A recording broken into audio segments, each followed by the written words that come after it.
పరమాత్మ ప్రాప్తికి, పురుషోత్తమ ప్రాప్తికి ఈ జగత్తే, ఈ ప్రపంచమే అడ్డం అనేటువంటి విషయాన్ని ఇంతవరకు మనకు ఒక ఉదాహరణ ద్వారా చెప్పారు.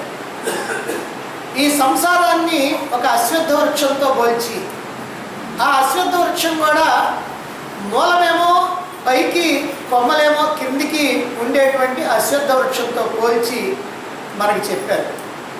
అంతేకాదు ఈ సంసారం అనేటువంటిది చాలా బాగా విస్తరించుకొని ఉంది, ఎంతో కాలం నుంచి విస్తరించుకొని ఉంది.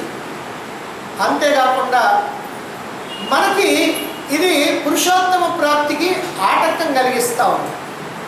ఎందుకంటే ప్రపంచ వ్యామోహాల్లో మునిగిపోయినప్పుడు పరమాత్మను దర్శించలేము. పరమాత్మని కనుక దర్శించాలంటే ప్రాపంచికమైనటువంటి వ్యామోహాలని వదిలిపెట్టాలి, ప్రపంచ విషయాల పట్ల వైరాగ్యం కావాలి. కాబట్టి ఆ వైరాగ్యాన్ని మనకు కలిగించడం కోసమే ఈ జగత్తుని మనకి అశ్వత్థ వృక్షంతో పోల్చి చెప్పారు. మరి అశ్వత్థ వృక్షాన్ని ఛేదించాలి, దీన్ని ఖండించాలి అనేటువంటి విషయాన్ని కూడా చెప్పారు. మరి వృక్షాన్ని కనుక ఖండించాలి అని అంటే ఎలా? దానికి ఓ పదునైనటువంటి ఆయుధం కావాలి, అదే గొడ్డలి. ఆ గొడ్డలి అసంగ శస్త్రం, అంటే సంఘభావం లేకుండా ప్రపంచంతో, ప్రాపంచిక విషయాలతో, వస్తువులతో, భోగాలతో ఏమాత్రము కూడా సంఘభావం లేకుండా, అటాచ్మెంట్ లేకుండా వాటిని వదిలి వాటి పట్ల వైముఖ్యం కలిగి ఉండాలా అనేటువంటి విషయాన్ని మనకి తెలియజేయటం కోసమే ఈ సంసార వృక్షాన్ని అసంగ శస్త్రంతో ఛేదించి అని ఇంత ముందు శ్లోకంలో నిన్న మనం చెప్పుకున్నాం. మరి అలా ఛేదించిన తర్వాత, సంసార వృక్షాన్ని ఛేదించిన తర్వాత ఏం చేయాలి? వృక్షాన్ని ఛేదిస్తే సరిపోతుందా? ఈ ప్రాపంచికమైనటువంటి విషయాల పట్ల వ్యామోహం కనుక తీసేసుకుంటే, వైరాగ్యాన్ని కనుక పొందితే సరిపోతుందా? ఇంకా ఏమైనా చేయాలనా? ఆ ఏమి చేయాలో దాన్ని మనకి తర్వాత శ్లోకంలో 4వ శ్లోకంలో చెప్తున్నారు. 4వ శ్లోకాన్ని చూడండి. తతపదం తత్పరిమార్గితవ్యం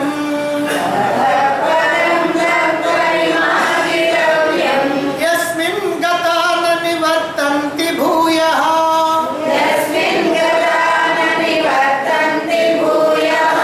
తమేవ చాద్యం పురుషం ప్రపద్యే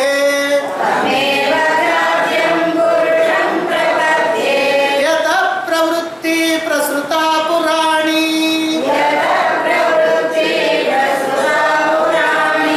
తతః ఆ తర్వాత, ఏ తర్వాత అంటే సంసార వృక్షాన్ని అసంగ శస్త్రంతో ఛేదించిన తర్వాత. ఎందుకంటే ఇంత ముందు శ్లోకంలో చెప్పారు సంసార వృక్షాన్ని అసంగ శస్త్రంతో ఛేదించాలి అని చెప్పారు. దాన్ని ఛేదించిన తర్వాత యస్మిన్ గత, ఎక్కడికి చేరిన తర్వాత భూయః మళ్ళీ నా నివర్తంతే, తిరిగి రావాల్సినటువంటి పని లేదు. ఎక్కడికి చేరుకున్న తర్వాత తిరిగి మళ్ళీ రావాల్సినటువంటి పని లేదో తత్పదం, ఆ పదాన్ని, ఆ స్థానాన్ని పరిమార్గితవ్యం, వెతకాలి. అది ఏమిటో ఆ స్థానాన్ని గురించి మనం తెలుసుకోవాలి. ఆ స్థానం అంటే పరమాత్మే ఆ స్థానం. కాబట్టి దాని గురించి మనం వెతకాలి, తెలుసుకోవాలి. ఎందుకనంటే ఈ ప్రాపంచికమైనటువంటి వ్యామోహాల్ని వదిలిపెడితే దుఃఖ నివృత్తి జరుగుద్ది, కానీ మనకు ఆనంద ప్రాప్తి కావాలి. అందుకోసం పరమాత్మతో ఐక్యత కావాలి. అందుకనే ఇక్కడ చెప్తున్నారు, ఎక్కడికి చేరిన తర్వాత తిరిగి మళ్ళీ వెనక్కి రావాల్సినటువంటి అవసరం లేదు. ఆ పదాన్ని, ఆ పరమ పదాన్ని, ఆ ఉన్నతోన్నతమైనటువంటి స్థానాన్ని పరిమార్గితవ్యం, బాగా వెతకాలి.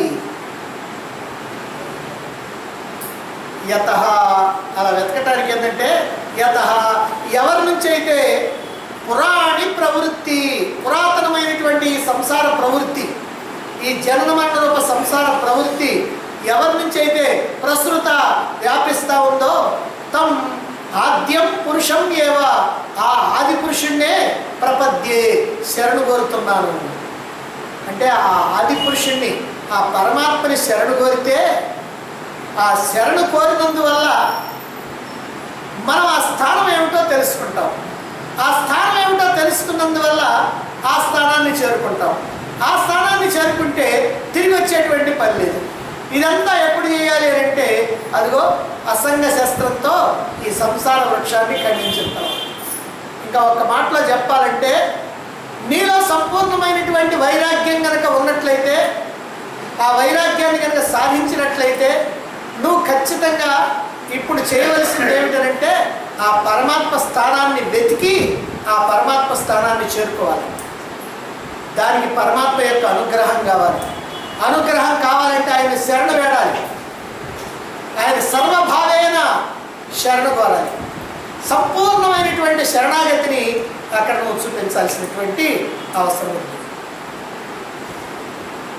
శ్లోకంలో చెప్పినటువంటి పదాలని మనం జాగ్రత్తగా కనుక విశ్లేషణ చేస్తే ముందుగానేమో సంసార వృక్షాన్ని ఖండించడానికి చెప్పారు. ఇప్పుడేమో ఆ పరమాత్మ స్థానాన్ని చేరుకునేటువంటి విషయాన్ని చెప్తున్నారు. అంటే పరమాత్మ స్థానాన్ని చేరుకోవాలంటే వైరాగ్యం అనేటువంటిది కావాలి అని. వైరాగ్యం ఎందుకు కావాలండి అని అంటే వైరాగ్యం వల్ల ఏమవుతుందంటే మనసు శుద్ధమవుతుంది, చిత్తశుద్ధి కలుగుతుంది. రాగం కనుక ఉంటే, వస్తువుల పట్ల రాగం కనుక ఉంటే అవి మనం కావాలనుకుంటాం, కోరిక కలుగుద్ది, ఆశ కలుగుద్ది, వాటి కోసం ప్రయత్నం చేస్తుంటాం. అందితేనేమో ఆనందిస్తాం, అందకపోతేనేమో దుఃఖిస్తాం. దీనివల్ల ఏమవుతుందంటే మనసు కాస్త నిశ్చలత్వం లేకుండా చలించిపోతూ ఉంటుంది. చలించిపోయేటువంటి మనస్సుని పరమాత్మ మీద నిలపడం అనేది సాధ్యం కాదు. అందుకనే ముందుగా ఏం చెప్తున్నారంటే ఈ సంసార వృక్షాన్ని ఖండించి ఆ తర్వాత పరమాత్మకి నువ్వు చూడాలి, పరమాత్మని వెతకాలి. ఎక్కడికి వెళితే మళ్ళీ తిరిగి రావాల్సినటువంటి పని లేదో ఆ స్థానాన్ని చేరుకోవాలి. ఇదే మానవ జీవితం యొక్క పరమ లక్ష్యం. ఏ స్థానాన్ని చేరుకుంటే తిరిగి రావాల్సిన పని లేదో ఆ స్థానాన్ని మనం చేరుకోవాలి. ప్రపంచంలో ప్రతి మానవుడు కోరుకునేటువంటిది ఆత్యంతిక దుఃఖ నివృత్తి, శాశ్వత ఆనంద ప్రాప్తి. ఈ పేర్లు తెలియకపోయినా ప్రతివాడు ఏం కోరుకుంటారంటే కష్టాలన్నీ పోవాలి, సుఖాలు కావాలి, దుఃఖం లేకుండా పోవాలి, ఆనందం కలగాలి. మానవుడే కాదు, ప్రతి ప్రాణి యొక్క ఉద్దేశం కూడా ఇదే. మనకి తెలిసినా తెలియకపోయినా ఆ ప్రాణులన్నీ కూడా చెప్పుకోవడానికి వాటికి నోరు లేకపోయినా, భాష లేకపోయినా వాటి యొక్క మనస్సులో ఉండేటువంటి భావన ఏమిటంటే దుఃఖం లేకుండా ఉండాలి, సంతోషం, సుఖం, ఆనందం కావాలి. అందుకే ప్రతి వ్యక్తి కూడా తన యొక్క కష్టాలని పోగొట్టుకోవడానికి, తన యొక్క దుఃఖాన్ని పోగొట్టుకోవడానికి, ఆనందాన్ని పొందటం కోసమని ఏదో ఒక పని చేస్తూ ఉంటాడు. వ్యాపారం చేస్తాడు, ఉద్యోగం చేస్తాడు, మరి వృత్తులు చేస్తాడు, పరిశ్రమలు పెడతాడు, రాజకీయాల్లోకి వస్తాడు, రౌడీజం చేస్తాడు, దొంగతనాలు చేస్తాడు. ఇలా ఎన్ని రకాలైనటువంటి అవకాశాలను అన్ని రకాలు చేస్తూనే ఉంటాడు. ఇదంతా ఎందుకు చేసేది? ఏ ఒక్క మానవుడినైనా సరే కదిలించండి, ఎందుకయ్యా నువ్వు ఈ పని చేస్తున్నావు అని అంటే, ఏమంటే 4 డబ్బులు సంపాదించుకొని కుటుంబాన్ని పోషించాలి కదా, మనం హాయిగా బ్రతకాలి కదా, బ్రతకాలంటే మనం సంపాదించుకోవాలి కదా అని ఎవరిని అడిగినా చెప్తాడు. ఏమి చదువు సంధ్యలు లేనటువంటి వాడైనా, ఎటువంటి మూర్ఖుడైనా సరే. అంటే ఈ లోకంలో ప్రతి మానవుడు కూడా తనకి దుఃఖం లేకుండా పోవాలని, సుఖం కావాలని, ఈ రెండింటి కోసమే ఈ లోకంలో ఏమైనా చేస్తూ ఉంటాడు. ఇక్కడ మనకి బాగాలేదు అని అనుకుంటే ఈ స్థానం మార్చి ఇంకో స్థానానికి వెళ్తాడు. ఈ దేశం బాగలేదనుకుంటే ఇంకో దేశానికి వెళ్తాడు. ఈ ఉద్యోగం బాగలేదనుకుంటే ఇంకో ఉద్యోగం చేస్తాడంటాడు. ఈ వ్యాపారం బాగలేదనుకుంటే ఇంకో వ్యాపారాన్ని చేస్తారంటాడు. వ్యాపారం బాగలేదనుకుంటే పరిశ్రమ పెడతారంటాడు. పరిశ్రమల్లో సంపాదించిన తర్వాత రాజకీయాల్లోకి రావాలంటాడు. ఈ ప్రకారంగా ఎన్ని రకాలైనటువంటి మార్పులు చేసినా, ఎన్ని రకాలైనటువంటి కూర్పులు చేర్పులు చేసినా, ఏమి చేస్తున్నప్పటికీ కూడా ప్రతి వాడి యొక్క ఉద్దేశం ఈ లోకంలో ఏమిటనంటే శాశ్వతమైనటువంటి ఆనందాన్ని పొందాలి అని, దుఃఖం అనేది లేకుండా పోవాలి అని. అలాగే లౌకికమైనటువంటి కర్మలే కాదు, ఈ శాశ్వతమైనటువంటి సుఖం కోసం, ఆనందం కోసం, ఇహలోక సుఖం కోసం, పరలోక సుఖం కోసం పూజలు చేస్తారు, యజ్ఞ చేస్తారు, దాన ధర్మాలు చేస్తారు. ఇవన్నీ కూడా ఎందుకు చేస్తారంటే అన్నింటి యొక్క ఆశయం ఏమిటంటే ఈ సుఖాన్ని పొందటం. ఇప్పుడు వచ్చినటువంటి ఈ కష్టం తొలగిపోతే, ఈ దుఃఖం తొలగిపోతే చాలు భగవంతుడా నీకు 100 కొబ్బరికాయలు కొడతాను అని మొక్కుంటారు. ఎప్పుడు కష్టం వచ్చినప్పుడు ఈ కష్టం తొలగిపోవాలా, ఈ దుఃఖం తొలగిపోవాలా, ఇది కదా తొలగిపోతే నీకు 100 కొబ్బరికాయలు కొడతా అని చెప్పేస్తారు. సరే, ఇంకా కొంతమంది అంటారు కొబ్బరికాయలు కొడతాం కాబట్టి సహస్రనామార్చన చేయిస్తాను, లేకపోతే ఇంకేదో అష్టోత్తరాలు చేయిస్తాను, ఇంకేదో పూజ చేయిస్తాను, లేకపోతే వ్రతం జరిపిస్తాను అని రకరకాలైనటువంటి మొక్కులు మొక్కుంటారు. ఇంకా కొంతమంది కనుకైతే తిరుపతి కొండ మీదకి నడిచి వస్తారు. అలా రకరకాలైనటువంటి కోరికలు, రకరకాలైనటువంటి ఆ మొక్కులు మొక్కుతారు. అన్నీ కూడా దేనికోసం అని అంటే వచ్చినటువంటి కష్టం తొలగటం కోసం, సుఖం కావటం కోసం. సరే, మరి ఇలా మొక్కున్నారు కదా, ఆ దుఃఖం కాస్త తొలగిపోయింది అనుకోండి, వీళ్ళ మొక్కు కారణంగానే తొలగిందని అనుకుంటారు అనుకోండి. అలా తొలగిపోయింది దుఃఖం. మరి దుఃఖం తొలగిపోయిన తర్వాత ఊరుకుంటారా? ఊరుకోరు. దుఃఖం తొలగిపోయిన తర్వాత వాళ్ళకి చాలా సంతోషంగానే ఉంటుంది. ఓ భగవంతుడా, నువ్వు ఎంతో దయామయుడివయ్యా, నేను కోరగానే, నేను మొక్కోగానే నా కోరిక నెరవేర్చావు, నా దుఃఖం కాస్త తొలగిపోయింది. కాబట్టి నీ గొప్పతనాన్ని ఇంత నేను వర్ణించడానికి వీలు లేదు, నువ్వు చాలా దయామయుడివి. సరే, ఈ దుఃఖం అయితే మాకు తొలగించావు, బాగానే ఉంది. కానీ ఆ చేతితోటే మా అబ్బాయికి కాస్త ఒక ఉద్యోగం వేయించేసి, మా అమ్మాయికి కట్టం తక్కువ ఇచ్చి మంచి సంబంధం వచ్చేట్టుగా ఏదైనా చూడు, నాకు కాస్త లాటరీలో ఒక డబ్బులు తగిలేటట్టుగా చూడు, ఇట్లా ఏదైనా కలిసి వచ్చే మార్గం ఏదైనా నాకు చూసి పెట్టయ్యా, నీ రుణం నేను ఉంచుకోను, చక్కగా నీకు పూజలు చేస్తాను, మరి నైవేద్యాలు తయారు చేసి నీకు సమర్పించుకుంటాను అని కోరికల మూటని విప్పుతూ ఉంటాను. కాబట్టి అందరికీ ఏం కావాలి అని అంటే దుఃఖ నివృత్తి, దాంతో పాటుగా ఆనంద ప్రాప్తి కావాలి. మోక్షం అనేటువంటి పదాన్ని లోకంలో అందరూ వాడుతూనే ఉంటారు. మోక్షం అంటే ఏమిటో తెలియకుండా వాడేస్తారు.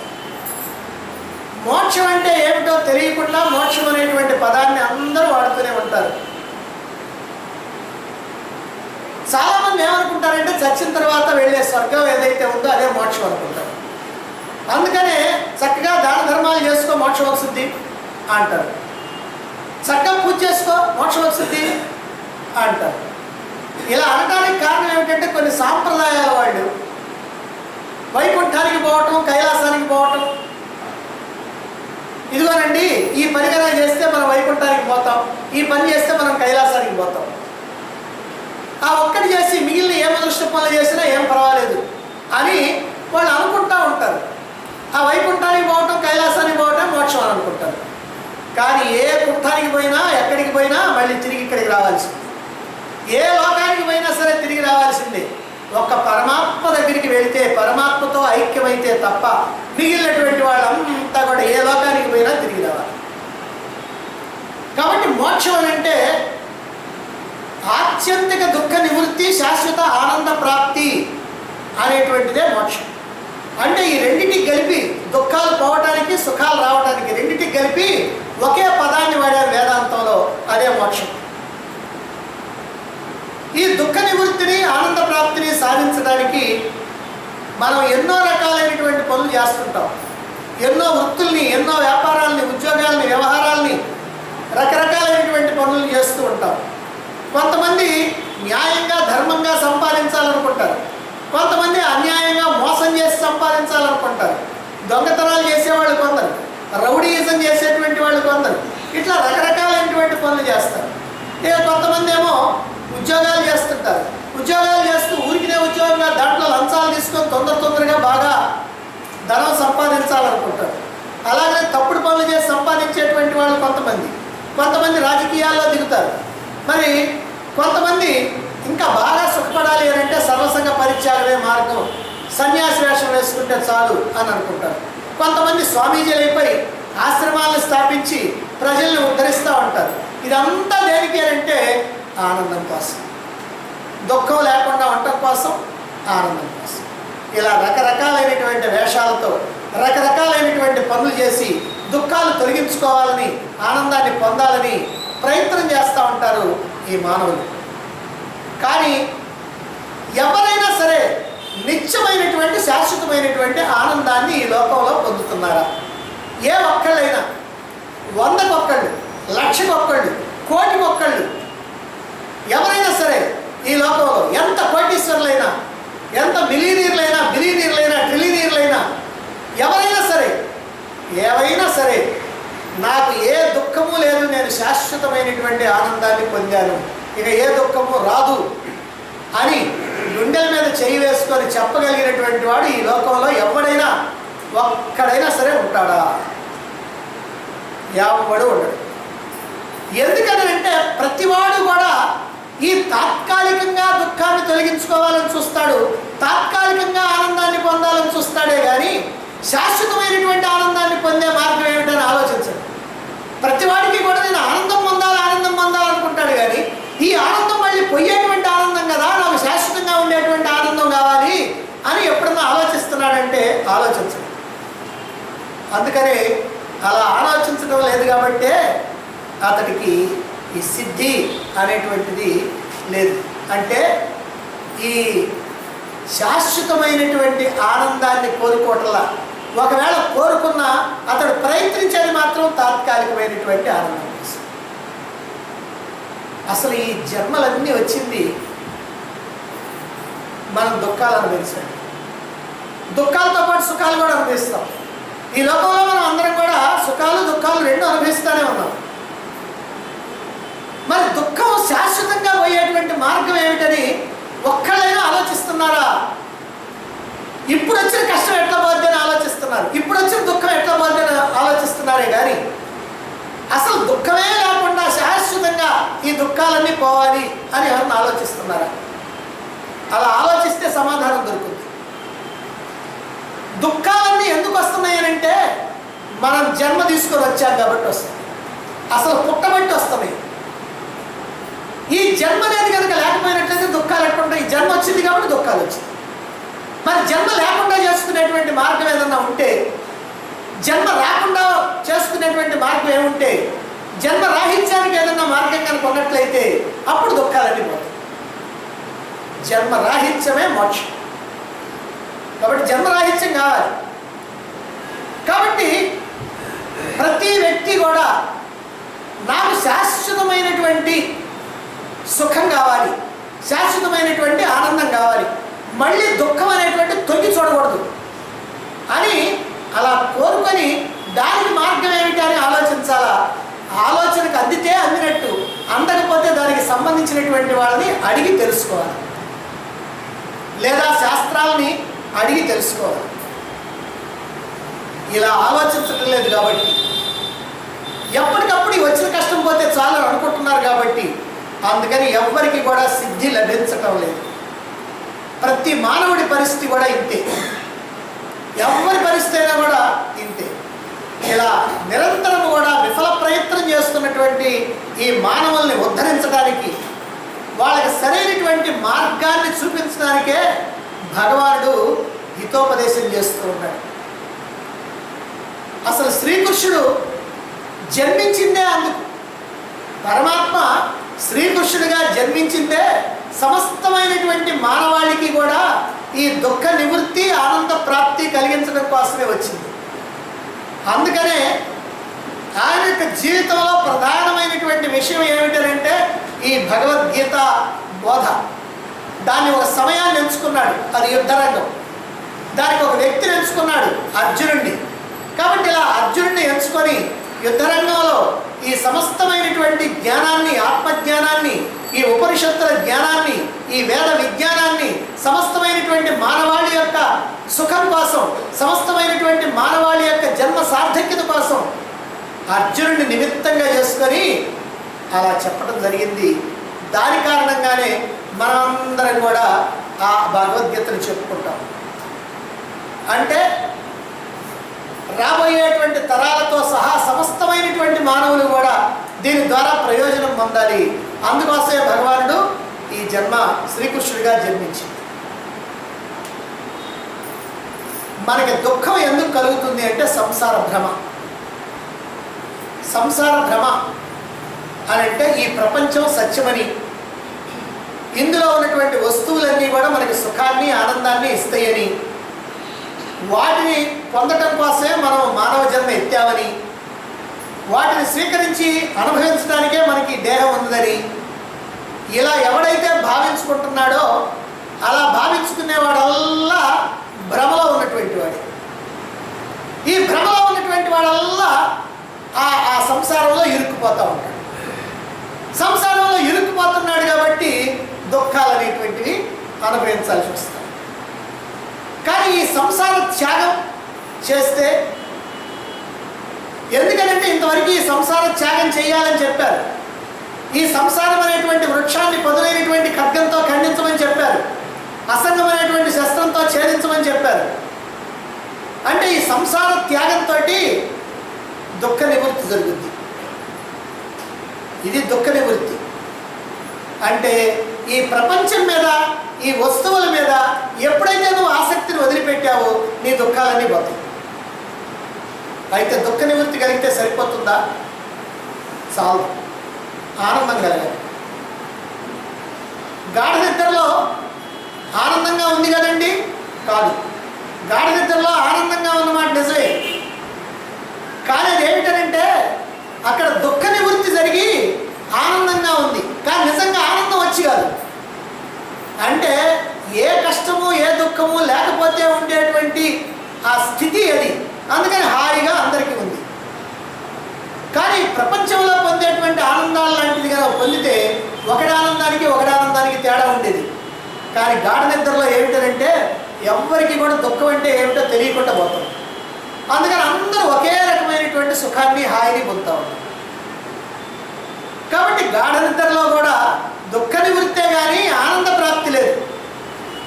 అది దుఃఖం లేనటువంటి అభావ స్థితి.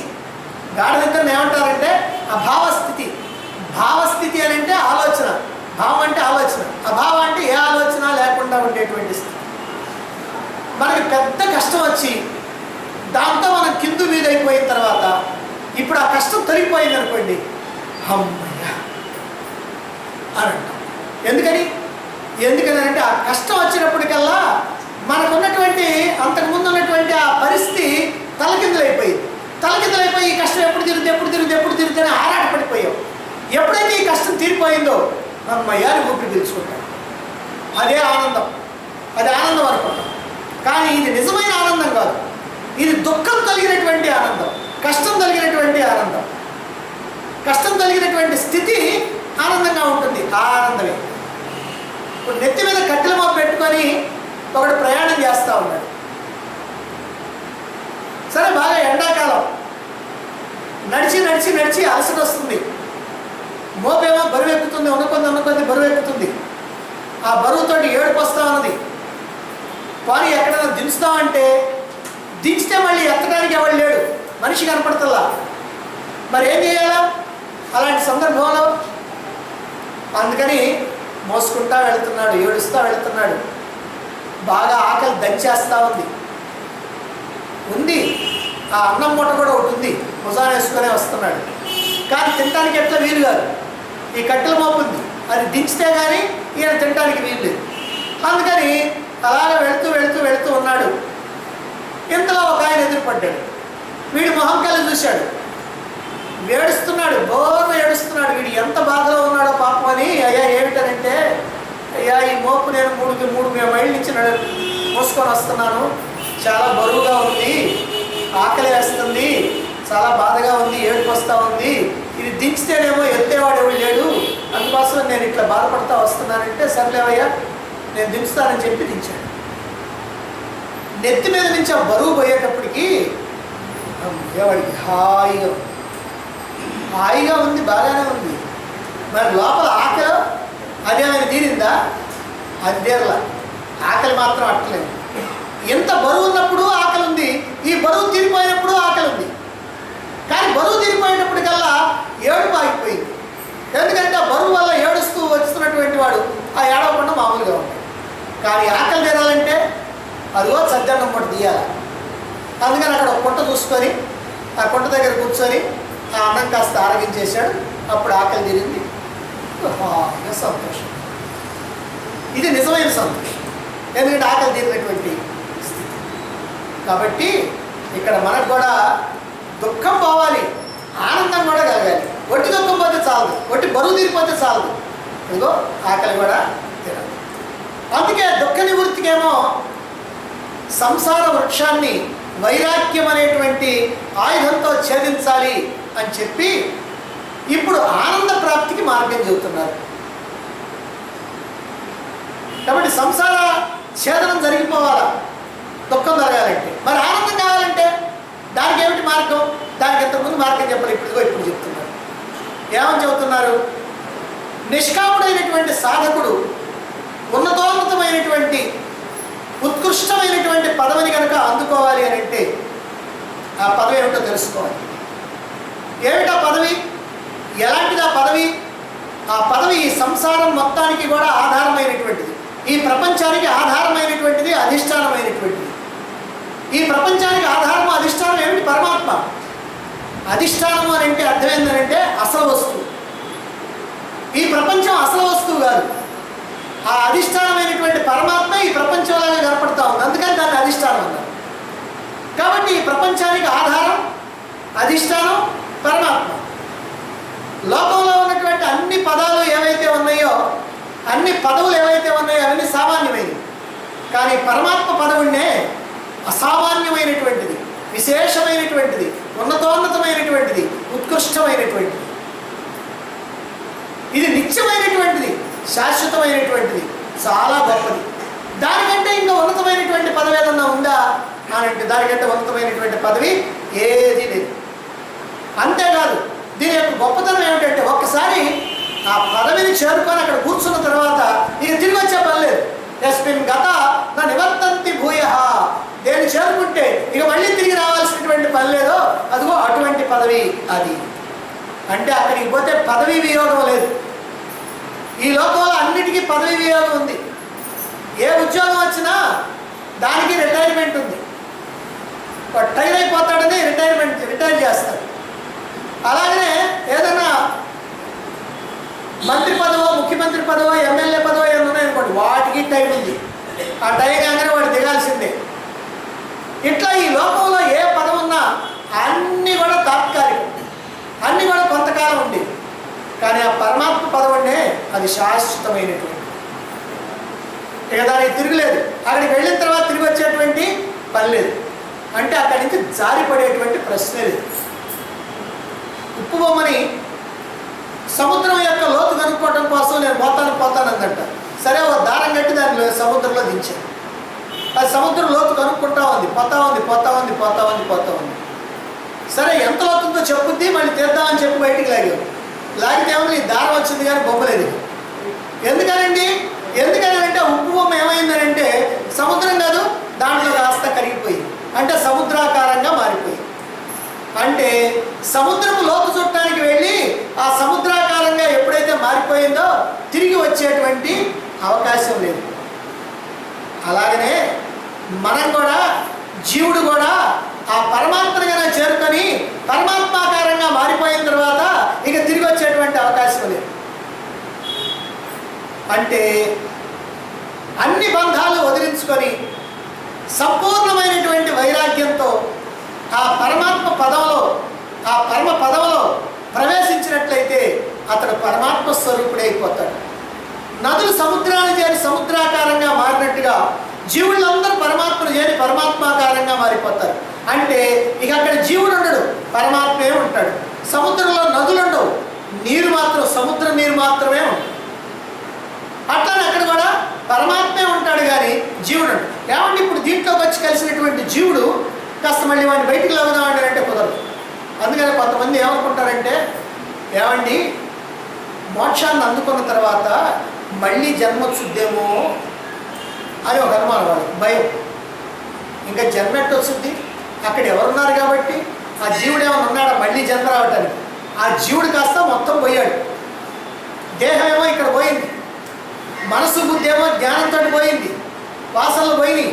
అన్నీ పోయిన తర్వాత ఆయన ఆత్మ ఏమయ్యాడు? పరమాత్మ అయ్యాడు. పరమాత్మ అయినటువంటి వాడు వాళ్ళ నుంచి మళ్ళీ జీవుని లాగాలంటే ఎవరికి సాధ్యం అవుద్ది?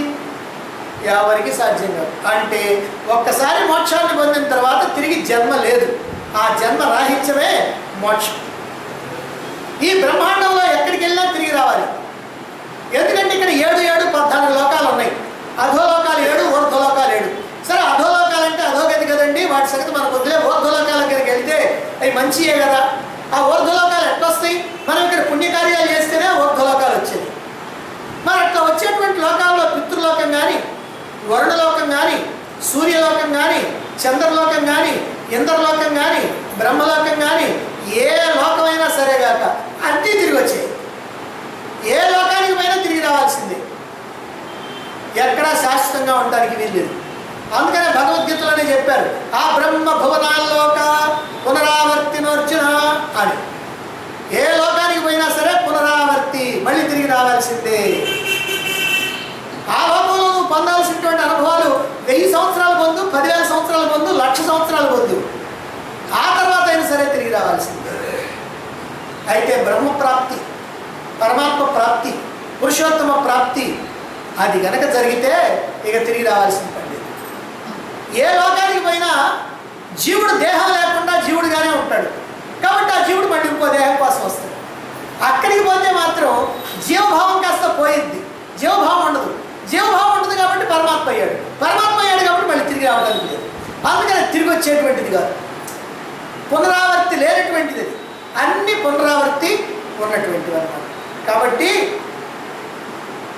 ఏ లోకానికి పోయినా తిరిగి రావాలి. పరమాత్మ ప్రాప్తి ఒక్కటే తిరిగి వచ్చే పని లేదు. పిల్ల ఎట్టయితే మళ్ళీ గుడ్డు కాదు, ముత్యం ఎట్టయితే తిరిగి నీరు కాదు. ముత్యం చెప్పలో నీరు కనుక పడితే అది ముత్యంగా మారుతుంది. దానికి చాలా కాలం పట్టుద్ది, కొన్ని సంవత్సరాలు పట్టుద్ది. అవుతుంది అనుకుంటే మీరు వెంటనే అవుతుంది అనుకుంటారు, కొన్ని సంవత్సరాలు పట్టుద్ది. కానీ ఆ ముత్యం అయిన తర్వాత దాన్ని అది మళ్ళీ నీరుగా మారటం మాత్రం 100 ఏళ్ళు కాదు, 1000 ఏళ్ళైనా సరే ఇక అది మారదు. ఇక అది అంతే ముత్యంగా. అట్ట కోడిగుడ్ల నుంచి పిల్ల వచ్చింది అనుకోండి, మళ్ళీ పిల్లని కాస్త గుడ్డు చేయాలంటే ఇక అది కుదరదు. ఆ పిల్లే, ఏ గుడ్డు కాదు. అదే ప్రకారంగా నీవు ఒకసారి జీవభావాన్ని వదులుకొని బ్రహ్మముగా అయితే, నీ స్వస్వరూపంలో నువ్వు నిలిస్తే, నువ్వు బ్రహ్మమే కనుక అయినట్లయితే తిరిగి మళ్ళీ నువ్వు జీవుడిగా ఈ లోకానికి వచ్చేటువంటి అవసరం లేదు. అంటే మళ్ళీ జన్మ అంటూ లేదు. సముద్రంలోకి పోయినటువంటి ఉప్పు బొమ్మ ఎట్టయితే తిరిగి రాదో, అలాగే పరమాత్మలో చేరినటువంటి జీవుడు జీవభావాన్ని వదిలేస్తాడు కనుక ఇక జీవుడు అనేవాడే లేడు, అక్కడ ఉన్నది పరమాత్మే. అందుకే యస్మిన్ గత నా నివర్తంతి భూయ, ఎక్కడికి పోతే తిరిగి రావాల్సినటువంటి పని లేదు. ఆ పరమపదమైనటువంటి స్థానమే పరమాత్మ స్థానం. ఆ పరమాత్మ స్థానాన్ని చేరుకోవటమే మోక్షస్థితి. భగవంతుడి యొక్క అనుగ్రహంతో, గురువు యొక్క అనుగ్రహంతో, అనేక జన్మల సుకృతం కారణంగా, ఈ జన్మలో చేసినటువంటి తీవ్రమైనటువంటి ప్రయత్నం కారణంగా ఒక్కసారి ఆ పదవిని కనుక అందుకున్నట్లయితే, ఆ పరంధామాన్ని కనుక అందుకున్నట్లయితే తిరిగి జారిపోయేటువంటి ప్రసక్తి లేదు. అయితే ఎందుకు చెప్పుకుంటున్నానంటే ఇక్కడ భగవంతుడి అనుగ్రహం, గురువు యొక్క అనుగ్రహం, అనేక జన్మల సుకృతం, ఈ జన్మలో చేసినటువంటి తీవ్ర ప్రయత్నం, ఇవన్నీ ఉండాల్సింది. ఈ 4 ఉండాల్సింది. ఈ 4 లేకపోతే మోక్షం అనేటువంటిది లేదు. కాబట్టి మోక్ష పదవిని పొందాలనుకున్నటువంటి వాడు భగవంతుడిని శరణు కోరాలి, తప్పనిసరిగా శరణు కోరాలి. ఎన్నో జన్మల్లో శరణు కోరితేనే నీకు మళ్ళీ ఆ భగవంతుడిని చేరుకోవడానికి కావాల్సినటువంటి మార్గాన్ని చూపించేటువంటి గురువు తటస్థపడేది, ఆ గురువును నువ్వు చేరుకునేది. కాబట్టి ఆ భగవంతుడిని శరణాగతి కోరాలి. ఎట్లా సంపూర్ణ శరణాగతి కావాలి, ఏదో ఆషామాషి కాదు, సర్వసంపూర్ణం. అంటే ఇంకా నువ్వు మిగలకూడదు, మొత్తం పరిపూర్ణంగా భగవంతుడి ఎదుట నీ హృదయాన్ని పరచాలి. మనస్ఫూర్తిగా అంటామే మనం. ఆ మనస్ఫూర్తిగా అంటే మనస్సులో ఇంకేం ఉండకూడదు, పూర్తిగా మనస్సు ఆ పరమాత్మకే సమర్పించాలి. కాబట్టి ఇలా సంపూర్ణ శరణాగతిని పొందాలి. కేవల ప్రయత్నం ఎప్పుడు కూడా మనకి సరిపోదు, భగవంతుడి యొక్క అనుగ్రహం తప్పకుండా ఉండాలి. అయితే మన పురుషార్థం అంతా దేనికండి? ఇంకా ఏమంటే భగవంతుడి అనుగ్రహం ఉంటే అదే మోక్షం వస్తుంది కదా, ఇంక మన ప్రయత్నం దేనికి అని అంటావా? నీ ప్రయత్నం అంతా దేనికనంటే, నువ్వు చేసేటువంటి ప్రయత్నాన్ని పురుషార్థం అంటారు. ఈ పురుషార్థం అంతా దేనికనంటే ఆ పదవిని పొందడానికి పూర్వరంగాన్ని సిద్ధం చేసుకోవడానికి.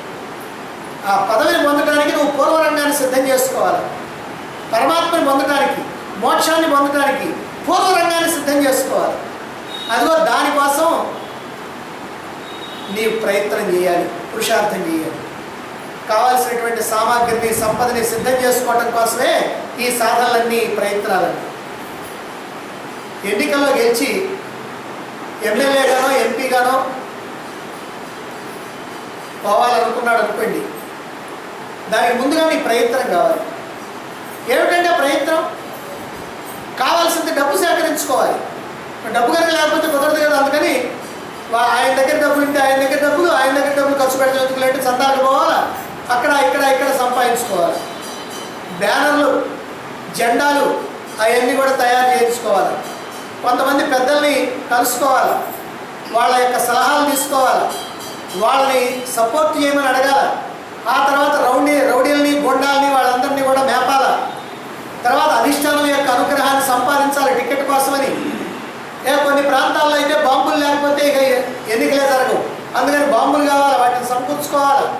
ఇక అక్కడి నుంచి కార్లు, రిక్షాలు, బళ్ళు మొదలైనటువంటివన్నీ కూడా సమకూర్చుకోవాలి.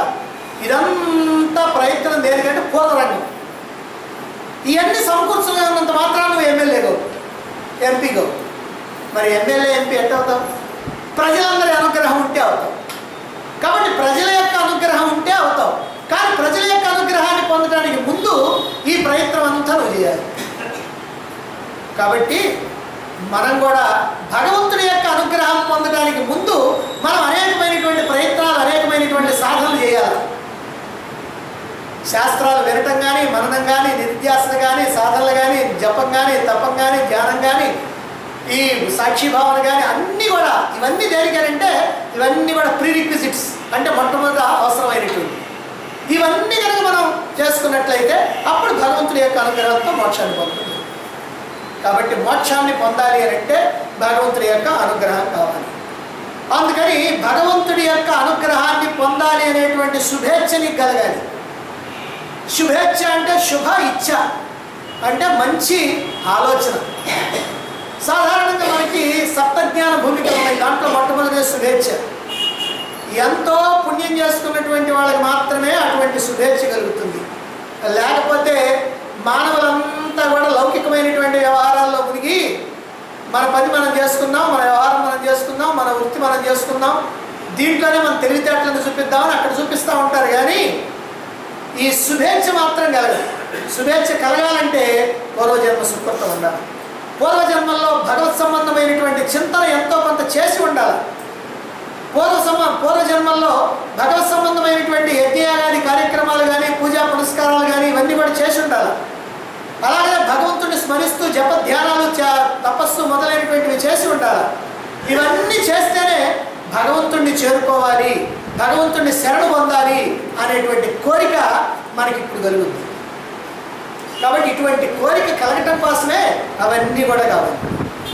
సాధారణంగా ప్రతివాడు కూడా తన యొక్క సంసారానికి, తన యొక్క పాండిత్యానికి, తన యొక్క గొప్పతనానికి, తన యొక్క సంపదకి, తన యొక్క పదవికి, తన యొక్క కీర్తికి, తన యొక్క టీవీకి, తన యొక్క ప్రతాపానికి, తన యొక్క తెలివితేటలకి శరణాగతులు అవుతుంటాడే కానీ భగవంతుడికి శరణాగతులు కావటం మాత్రం.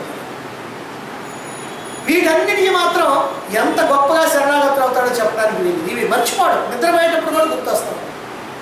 కానీ భగవంతుడు మాత్రం గుర్తు రావాలన్నా కూడా గుర్తురాడు. అదో విచిత్రమైనటువంటి విషయం. కాబట్టి భగవంతుడిని శరణు పొందాలి అనేటువంటి సద్బుద్ధి 100కి 1 ఏ ఒక్కరికో తప్ప అందరికీ కలిగేటువంటి అవకాశం ఉంది. అంతేకాదు నిజమైనటువంటి శరణాగతి ఏది? శరణాగతి అంటే మనం కూడా భగవంతుడి దగ్గర పోయి, తండ్రి నువ్వే నాకు దిక్కు, ఇంకా నాకెవరు లేరు అని అనగానే శరణాగతి కాదు. ఆ మాట ఎక్కడి నుంచి రావాలి? గుండె లోతుల్లో నుంచి, హృదయపు లోతుల్లో నుంచి రావాలి. ఆ భావన నీకు ఎల్లప్పుడూ కూడా ఉండాలి. ఇక నేను ఈ ప్రపంచాన్ని కాదు నమ్ముకోవాల్సింది, ఈ ప్రపంచంలో ఉన్నటువంటి వ్యక్తుల్ని కాదు. పాల ముంచిన, నీట ముంచిన నీదే భారం, ఏం చేస్తావో నువ్వే చేయి అనేటువంటి ఆ భావన ఆ లోపల నుంచి కన్నుకొని పైకి రావాలి. అది సంపూర్ణమైనటువంటి శరణాగతి. సర్వం భగవంతుడే, ఆయన తప్ప ఇంకేమీ లేదు, నాదేమీ లేదు, నేను కేవలం నిమిత్త మాత్రుడిని. ఆయన సూత్రధారి, నేను పాత్రధారిని. ఆయన ఏం చేయమంటే చేస్తా. ఆయన యజమాని, నేను గుమస్తాని. కనుక నేను నిమిత్త మాత్రుడిని. సర్వము కూడా ఆయన ఇచ్చ ప్రకారమే జరుగుతుంది. ఆయన ఇచ్చ ఎలా ఉంటే అలాగా, ఆయన ఏం చెప్తే అది చేస్తా అనేటువంటి భావనతోటి, ఆ విశ్వాసంతో భగవంతుడిని ఆశ్రయించాలి. మనకి ఏ ఇష్టాలు ప్రత్యేకతలు ఉండకూడదు. సాధారణంగా ఏమిటంటే, ఏమండి నాకు చాలా భక్తి అండి అని అంటాం. సరే, భగవంతుడు అంటే నోటితో చెప్పడు. గురు భక్తి అండి నాకు చాలా ఉంది అని అంటారు శిష్యుడు. ఏమిటయ్యా భక్తి అని అంటే, గురువు చెప్పినటువంటి మాటని నేను తూచా తప్పకుండా పాటిస్తానండి. బ్రాకెట్లో ఏముంటుందంటే, నాకు ఇష్టమైతే. అంటే ఆయన చెప్పిన మాట నేను తూచా తప్పకుండా పాటిస్తాను ఎప్పుడంటే నాకు ఇష్టమైతే, లేకపోతే లేదు. కనుక ఇలాంటిది కాదు, నా ఇష్టాలతో నిమిత్తం లేదు. నేను ఊరికే ఖాళీ అయిపోయా, మొత్తం ఏమి లేదు, ఇక్కడంతా డొల్ల, లోపల ఏమీ లేదు, నాకు ఆలోచనలు లేవు, బుద్ధి లేదు, మనసు లేదు, ఏమి లేవు, ఖాళీ చేశాను. ఖాళీ చేసి ఈ మొత్తాన్ని కూడా గురువు బోధతో నింపాలి. అప్పుడు ఆ గురువు మీద భక్తి అని అంటే అదిగో ఆ రకమైనటువంటి భక్తి.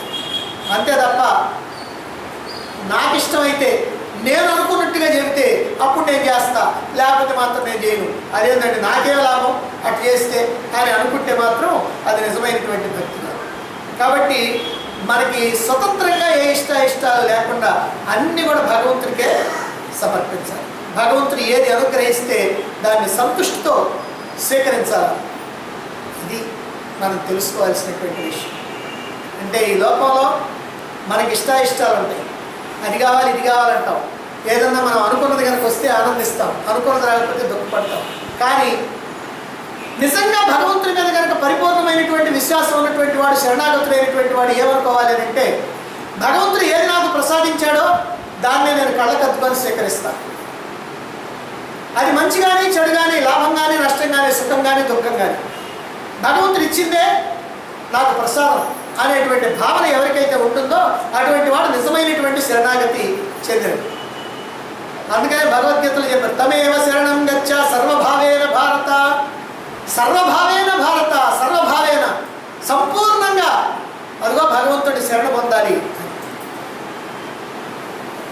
అటువంటి శరణు ఎలా పొందాలో, ఎలా భగవంతుడికి శరణాగతుడు కావాలో మనకి రాబోయేటువంటి 5వ శ్లోకం తెలియజేస్తాం. అందుకని అక్కడ దాకా వచ్చి ఈ శ్లోకం నుంచి ఆ శ్లోకానికి వారధి అన్నమాట. ఏమిటి? భగవంతుడిని ఎట్లా శరణ పొందాలా, ఏం చెయ్యాలా, మనకి ఏ అర్హత ఉండాలా అనేటువంటి విషయాన్ని మనం 5వ శ్లోకంలో తెలుసుకుంటాం. మరి ఈ శ్లోకంలో చెప్పినటువంటి ఆ లక్షణాలని తెలుసుకొని మన యొక్క స్వభావంగా మలుచుకొని ఆ భగవంతుని మనం ఆశ్రయించాలి. ఆ శ్లోకంలో 5వ శ్లోకంలో ఏం చెప్తారో ఆ శ్లోకంలో చెప్పినటువంటి విషయాలన్నింటినీ కూడా బాగా గ్రహించి ఆ లక్షణాలను మనం అలవర్చుకొని నిజంగా భగవంతుడికి మనం శరణాగతులం కావాలి. భగవంతుడి యొక్క అనుగ్రహాన్ని పొందాలి. ఆ భగవంతుడి యొక్క అనుగ్రహాన్ని పొంది ఆ బ్రహ్మ ప్రాప్తిని, పురుషోత్తమ ప్రాప్తిని మనం పొందాలి. అందుకనే పురుషోత్తమ ప్రాప్తిని పొందడానికి ముందు కావాల్సినటువంటిది ఏమిటంటే వైరాగ్యం. అందుకని నిన్నటి శ్లోకంలో ఆ మాటని చెప్పుకున్నాం. అంటే సంసార వృక్షాన్ని వైరాగ్యం అనేటువంటి శస్త్రంతో ఖండించండి అంటే వైరాగ్యం కావాలి. ఆ తర్వాత వైరాగ్యం ద్వారా దుఃఖ నివృత్తి జరిగింది కానీ ఆనంద ప్రాప్తి కావాలి. మరి ఆనంద ప్రాప్తి కావాలంటే పరమాత్మనే అందుకోవాలి. పరమాత్మని కనుక అందుకోవాలి అంటే మనలో అర్హత ఉండాలి, శరణాగతి పొందాలి. శరణాగతి పొందాలంటే మనలో ఏ లక్షణాలు ఉండాలి, ఎటువంటి వాడు పొందగలుగుతాడు, ఎటువంటి వాడు నిజమైనటువంటి శరణాగతుడు అవుతాడు, ఎటువంటి వాడి మీద భగవంతుడి యొక్క అనుగ్రహం లభిస్తుంది అంటే అదిగో దాన్ని తర్వాత శ్లోకంలో చెప్పబోతున్నారు. 5వ శ్లోకం, దాన్ని మనం రేపు